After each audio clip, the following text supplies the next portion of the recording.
There were 6 of them on that boat. Not 5, 6. 6 people geared up on the morning of May 14th, 2026 aboard the Duke of York in Vavu Atoll. 6 people prepared to enter the water. 6 people stood at the edge of that boat and looked down at the Indian Ocean. And then one of them changed her mind. She had already put on her full dive gear. She was ready.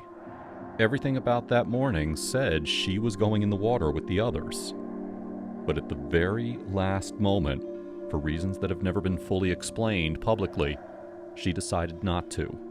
She stayed on the boat. Her 5 companions descended into the water at 11 o'clock in the morning. She never saw them alive again. That detail, the 6th person, the one who stayed, was not widely reported when this story first broke. Neither was the final message Monica Montefalcone sent to a colleague the night before she died. Neither was the fact that Gianluca Benedetti was carrying a second tank that could have killed him, and chose to use it anyway, trying to find a way out. Neither was the tiger shark that appeared at the cave entrance during the recovery operation. Now, if you watched our first video on this story, the full investigation into the sandbank, the optical illusion, the permit gaps, and the guideline reel, you already know the framework. That video is linked up above. This is not a repeat of it. This is part 2. The details that emerged after that video was published. The human details. The new evidence. The reconstruction that only became possible once the Finnish divers came back up and told us what they actually saw inside that cave. If you haven't seen part 1 yet, don't worry. You can find it through the I button on screen right now, or the links in the description down below. I'd recommend watching that first so that this video makes complete sense. But if you want to keep going, everything you need to follow this story will be explained as we go. And if you're new to this channel, welcome. If you want to be here when part 3 drops, the autopsy results, the GoPro footage findings, the full investigation conclusion, well then hit subscribe and turn on notifications. That video will be the one that answers everything. You don't want to miss it. This is what we didn't know. The night before the dive, Wednesday, May 13th, 2026, at approximately 10:15 in the evening, Monica Montefalcone sent an email to a colleague. She did not know it would be her last message. Nobody ever does. She wrote, quote, "It is fundamental to observe the underwater environment, which remains far too unknown to the general public, whether with our own eyes or through the lens of a robot." That was Monica.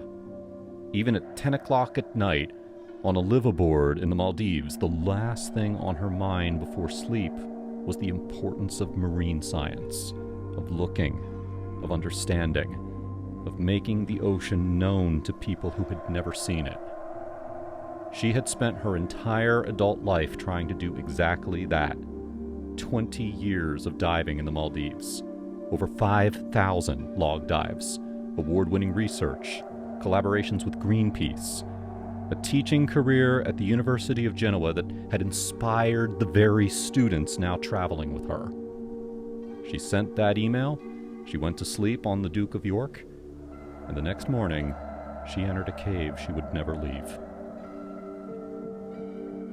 Georgia Somakal, Monica's 20-year-old daughter, sent a different kind of last message. Georgia had a boyfriend in Italy. His name is Federico Colombo. He was 26 years old. They had been together for almost 3 years. Just moments before Georgia descended into the water on the morning of May 14th, she sent him a text message. She told him she was thrilled. As always, she said. She told him that as soon as she surfaced, the first thing she would do was send him photographs from the Maldivian depths. He waited for those photographs. They never arrived. He found out about the tragedy from her father, Carlo. He told reporters, quote, "My world fell apart." He called Monica, his girlfriend's mother, like a second mother to him. He said he still cannot understand what happened. He described Georgia as the person who was going to be his wife, the mother of his children. She was 20 years old. She went down into that cave with her mother. She never came back up. Let's go back to that boat. 6 people geared up that morning. The group that most coverage described as 5 people was actually 6. The 6th was a female student from the University of Genoa, unnamed in all public reporting, and her anonymity has been respected throughout. She was part of the group. She was connected to the university. She was there. She put on her full dive gear. She stood ready. Everything about that morning pointed toward her going into the water with the others. And then, something stopped her. Whether it was the weather, a yellow alert had been issued that morning, the sea was rough, the conditions were not ideal, or whether it was instinct, or a different kind of hesitation entirely, we do not know. She has not spoken publicly. She likely never will. What we know is that at the very last moment, before the group entered the water at 11 o'clock in the morning, she changed her mind. She stayed on the boat. She watched 5 people she knew, a professor, the professor's daughter, colleagues, a guide, descend into the Indian Ocean. And then she waited. She waited until 1:45 in the afternoon, 1 hour and 45 minutes past the scheduled return time. And when they still had not surfaced, she was the one who raised the alarm. She reported the missing divers to the Maldivian authorities. She is the reason the search began when it did. She has since been helping investigators with their inquiry. As the only person who was there, who prepared to dive, who knew the group, who watched them go down and saw they did not come back, her account is among the most significant pieces of evidence in the entire investigation. She almost got into that water. If she had, there would have been no one left on the boat to raise the alarm. The group might not have been reported missing until evening, or later. The search would have started hours later than it did. Whether that would have changed anything for the 5 who died is impossible to say, but she stayed. And because she stayed, the search began. Our first video established that the group was using recreational dive equipment, not cave diving gear. That remains true and remains central to understanding how this happened. But new details have emerged about exactly what they were carrying that add an important layer. The 5 divers entered the water with standard recreational setups. Each person had a dive computer, a BCD, and a regulator. The tanks provided by the liveaboard were standard 11-liter aluminum cylinders filled with regular compressed air, pressurized to 200 bar. 5 of the 6 people, meaning everyone except Gianluca Benedetti, carried single tanks. Gianluca Benedetti, the guide, was carrying 2 tanks. That detail matters enormously, and here is why. His second tank was not regular air. It was filled with nitrox, a breathing gas mixture with a higher percentage of oxygen than standard air. Specifically, according to technical analysis of the incident, it was a 32% oxygen nitrox blend. That is a common recreational nitrox mix. At shallow depths, it's safer than air because it reduces nitrogen narcosis and extends no decompression limits. It is widely used by recreational divers on reef dives, typically above 30 meters. But at 60 meters depth, 32% nitrox becomes lethal. Here's the physics. Oxygen becomes toxic under pressure. At depth, you are not breathing the gas at surface pressure. You are breathing it at the pressure of the surrounding water. At 60 meters, the pressure is 7 times greater than at the surface. This means the oxygen in a 32% nitrox blend behaves at 60 meters the way pure oxygen would at the surface. And pure oxygen at elevated partial pressure causes acute oxygen toxicity, convulsions, loss of consciousness. And at 60 meters underwater, that is fatal. The maximum operating depth for 32% nitrox is approximately 34 meters. Gianluca was at 60 meters or deeper, which means his backup tank, the tank he was carrying precisely for emergencies, was potentially lethal at the depth he was operating. And yet, when the situation became desperate, When his companions had stopped moving, when his first tank was running out, he switched to it anyway. Think about what that decision tells you about his state of mind in those final minutes. He knew what nitrox at that depth could do. He was a qualified dive instructor. He understood the risk. And he switched tanks anyway. Not because he did not know better, but because his first tank was empty, and he was still inside the cave, and his companions were no longer breathing. And the only remaining option, the only one, was the tank that could kill him in a different way. He switched, and he started moving. Technical analysis of the incident confirms his cylinder pressure reached 0. He used everything, every breath he had. He scrambled through the third chamber. He found the correct passage. He got back into the first chamber. He got closer to the exit than anyone else. And then the gas ran out. On the morning of May 18th, Sami, Paakkarinen, Patrik, Grönqvist, and the third Finnish diver entered the cave. They had closed-circuit rebreathers. No bubbles, no sound. They had high-performance underwater scooters. They had redundant life support systems. They had a plan built on meticulous preparation. They had everything the Italian group did not have. After passing through the first chamber, the darkness became total. Even with their flashlights cutting through the water, the environment was completely unlike a standard dive. The silt in this cave is extraordinarily fine. One wrong fin kick and visibility collapses. They moved carefully, deliberately, the way people move when they know the cost of a mistake. They explored the second chamber systematically. It is large, round, and completely without natural light. The sandy floor, the sandbank that creates the optical illusion, the dead-end corridor to the left that looks, in the wrong conditions, exactly like the correct exit. They were almost done with the second chamber when one of them noticed something. Marks on the floor, in the silt, fin kick patterns, the distinctive swirl pattern left by a diver's fins moving through fine sediment. And those tracks did not lead toward the correct exit. They led toward the side tunnel, the wrong direction, the dead end. The three Finnish divers signaled each other and followed the marks. Now, the side tunnel is narrower than the main passage. It branches off at an angle that, in zero visibility with disturbed silt, would look almost identical to the correct route. They followed it forward, moving slowly. And they arrived at the third chamber, a space that the Maldivian recovery divers had never reached. Their lights swept across the chamber. A metallic reflection, the glint of diving cylinders catching the light. And there they were. Monica, Georgia, Muriel, Federico, together, in a small, dark space at the end of a corridor that had looked, from the sandbank, like the way home. Patrik Grönqvist described it afterward.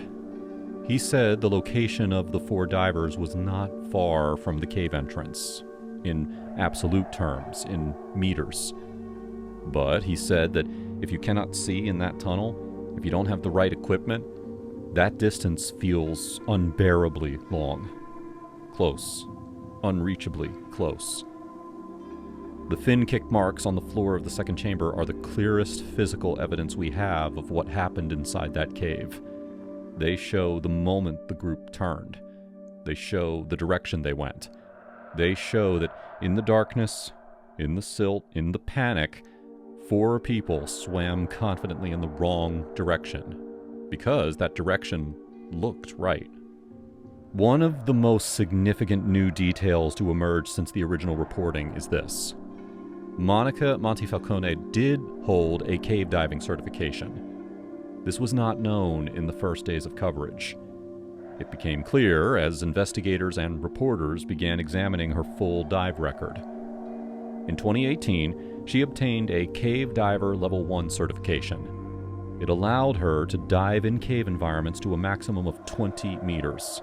with an absolute limit not exceeding 50 meters, and only with appropriate equipment and a guideline. It was the first step in the technical cave diving certification pathway. It was not a certification that authorized a 60-meter multi-chamber cave penetration dive with recreational equipment. But here is what makes this detail so important to the investigation. It means Monica Montefalcone knew what cave diving required.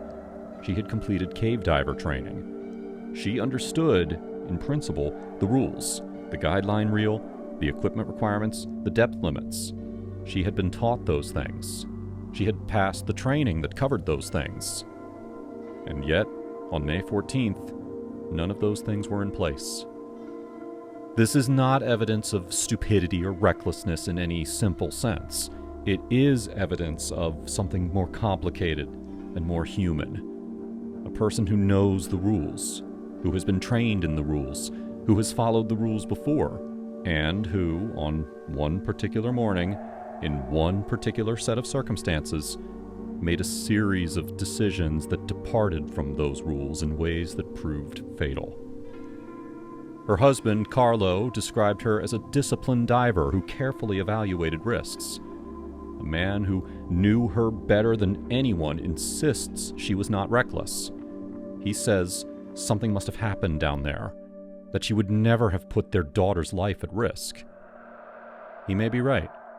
The final answer still sits with the investigators and the footage on those GoPro cameras. What we can say is this. Monica had a cave diving certification that was limited to 20 meters. She was at 60. She was using recreational equipment. There was no guideline. And the cave diver training she had completed in 2018 specifically teaches that entering a cave without those safeguards is not cave diving. It is something else entirely. Now, there is a detail about the diving culture in the Maldives that did not make it into our first video, and it matters to understanding the broader context of how this happened. The Maldives has a strict 30-meter recreational diving limit, and that rule exists for good reasons. 30 meters is already deep enough to carry significant risk. Below that, without proper training and equipment, the risks multiply rapidly. But in practice, that limit is frequently ignored. According to descriptions from divers who regularly work and dive in the Maldives, diving below 30 meters on a single tank of standard air is not unusual. It happens regularly. There is, according to those accounts, a competitive culture among some local divers, a culture of pushing depth, of seeing who can go deepest. One Maldivian diver is reported to have bragged openly about reaching 110 meters on air, which is, by any technical standard, extraordinarily dangerous. At 110 meters on air, nitrogen narcosis would be completely incapacitating, and oxygen toxicity would be virtually certain. But it happened, and it was spoken about as an achievement. Veteran Maldivian instructor-trainer Shaf Naim, an advisor to the MNDF, told the Italian news agency ANSA after the tragedy, quote, "Everyone knows the rules were broken." He did not qualify that statement. He did not hedge it. Everyone knows. This context matters because Monica Montefalcone and her group had been diving in the Maldives for years. They had been to these waters before. They had seen what local diving culture looked like here. They had dived in these channels where going deep is normalized in a way that it is not in other parts of the world. That does not excuse what happened on May 14th. Nothing excuses it in the sense that nothing changes the outcome. But it may help explain the psychology of a group of experienced divers who looked at a cave entrance at 50 meters depth and made a decision that their training told them not to make. Because in the Maldives, going deep had never killed them before. On May 20th, during the recovery of the final two bodies, Georgia Somakal and Muriel Odenino, something unexpected appeared at the cave entrance. A tiger shark, a large one. The Finnish divers encountered it near the mouth of the cave whilst conducting the second recovery operation. Tiger sharks are among the most formidable sharks in the ocean. They are large. Adults routinely reach 4 meters or more. They are known to approach divers with curiosity and, in certain conditions, aggression. They are the species responsible for a disproportionate share of shark attack fatalities worldwide. The shark did not attack. It appeared, it circled, and then it moved on. The Finnish divers completed the recovery and brought Georgia and Muriel to the surface. The cave where all 5 Italian divers died is called the Shark Cave by international divers, not because of this incident. That name predates May 14th. The cave has always had that name. And now, during the recovery of the final 2 victims, a tiger shark appeared at its entrance, as if the name needed no further explanation. On May 21st, the day after the final 2 bodies were recovered, Sami, Paakkarinen, and Patrik Grönqvist dove into the cave one more time. Not to search, not to recover. The recovery was complete. All 5 Italian divers had been brought home. That mission was done. They dove in to remove the guidelines they had laid during the recovery operation. Thin lines that they had deployed to navigate the cave safely. The Ariadne's thread that the Italian group had not had were still inside. And if those lines stayed, they might attract other divers into the cave. Other curious people. Other people who might follow a line into darkness without understanding what that darkness contains. So, Sami and Patrik went back in. They removed every line. They left the cave the way they found it. Unmarked, unglamorished. Place with 6 names attached to it, and no invitation for a 7th. On May 22nd, all 3 Finnish divers made a joint announcement via video. The recovery mission was officially complete. And then, they waived all financial compensation for their involvement. They did not negotiate a fee. They did not accept payment. 3 specialist cave divers, men who had voluntarily entered one of the most dangerous environments on Earth to bring back people they had never met, chose to do it for nothing. Sami Paakkarinen, Patrik Grönqvist, and their Finnish colleague walked away from the Maldives without a single euro. Now, our first video described Gianluca Benedetti as found near the entrance of the cave. That detail came from the Maldivian presidential spokesperson, who said he had been found, quote, near the mouth of the cave. But Italian press, citing search team accounts, tells a different story. According to those reports, Gianluca's body was found inside the second chamber at approximately 60 meters depth with his cylinder pressure at 0. Not near the entrance, inside the cave. 2 accounts, not yet reconciled in public reporting. But the technical reconstruction, based on the equipment he was carrying, the nitrox tank, the 0 cylinder pressure, and the physical evidence of where he was found, paints a specific picture of his final minutes that is more detailed than anything reported in the first days of the story. He was in the 3rd chamber when his companion stopped breathing. He had a second tank. He switched to it knowing the risk. He searched. He found the correct passage out of the 3rd chamber. He entered the 2nd chamber. He got closer to the exit than anyone. And then, his gas ran out. Wherever exactly his body was found, near the entrance or inside the 2nd chamber, his cylinder was empty. He used every breath that he had trying to get out. And he almost did. Gianluca Benedetti was 44 years old. He was a former banker from Padua who had walked away from a career in finance 8 years earlier to move to the Maldives and spend his life doing the thing he loved most. He had been on that boat because he loved diving. He had been in that cave because he was the guide, and his group wanted to go in. He switched to the dangerous tank. He burned through it completely. He searched in the dark. He found the right way. He ran out of gas. He was almost out. As of the time this video was made, both investigations in Italy and in the Maldives are ongoing. The 4 coffins arrived at Milan's Malpensa airport, and autopsies began in Italy around May 26th. Gianluca Benedetti's autopsy was initiated separately as his body was repatriated earlier. The Italian authorities have agreed to share autopsy findings with the Maldives once they're concluded. The GoPro cameras recovered by the Finnish team from inside the cave have been handed to investigators. Dive computers from the group are also in the hands of the investigation. Those devices contain depth readings, gas consumption data, time logs, and, potentially, video footage from inside the cave. Monica Montefalcone habitually carried a GoPro on dives. If her camera was running, and there is reason to believe it was, investigators may be watching footage that shows the interior of that cave from the moment that the group entered to the moment that they turned around in the dark. No autopsy results have been publicly released at the time of this video. No GoPro findings have been made public. No specific person has been named as a target of the culpable homicide investigation in Rome. The Duke of York's operating license remains suspended. The Maldivian government's inquiry continues. What DAN Europe CEO Laura Maroni has said publicly is the clearest summary of what the evidence currently supports. She said there was no way out from there. She said that with the limited air supply that they had, there was probably not even time to make numerous attempts to find the correct exit. They had one chance, in the dark, in the silt, with the recreational tanks running low. They took the wrong tunnel, and the cave held them to the same standard that it holds everyone.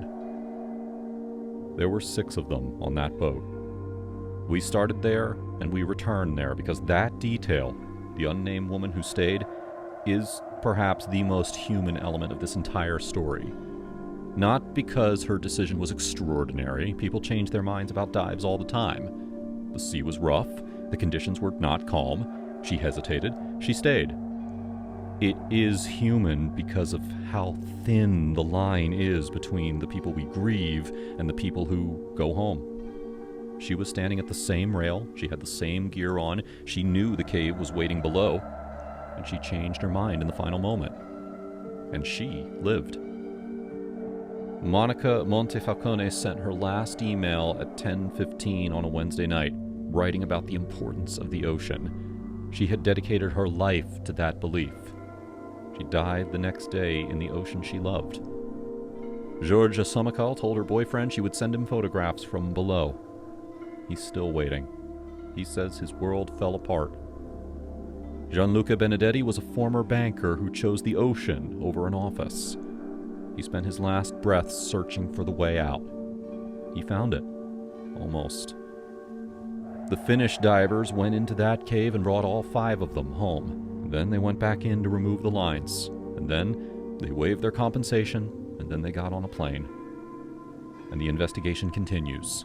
The autopsies, the cameras, the dive computers, the footage that may or may not show what none of us have been able to confirm from the outside. When those results emerge, we will cover them in part 3. If you haven't watched part 1 yet, everything you need to understand this story from the beginning is linked up above. Check the I button on screen or find the link in the description below. And if this video gave you something that other coverage didn't, please share it. Every share helps this channel reach people who are following this story and want the full picture rather than just the headline version. And if you're not subscribed yet, this is the moment. Part 3's coming. The autopsy results, the GoPro footage analysis, the investigation conclusion. And when that breaks, we will try to be the first channel to cover it properly. Subscribe and make sure to turn on notifications so that you don't miss it. This is what we know now. Part 3 will tell us the rest.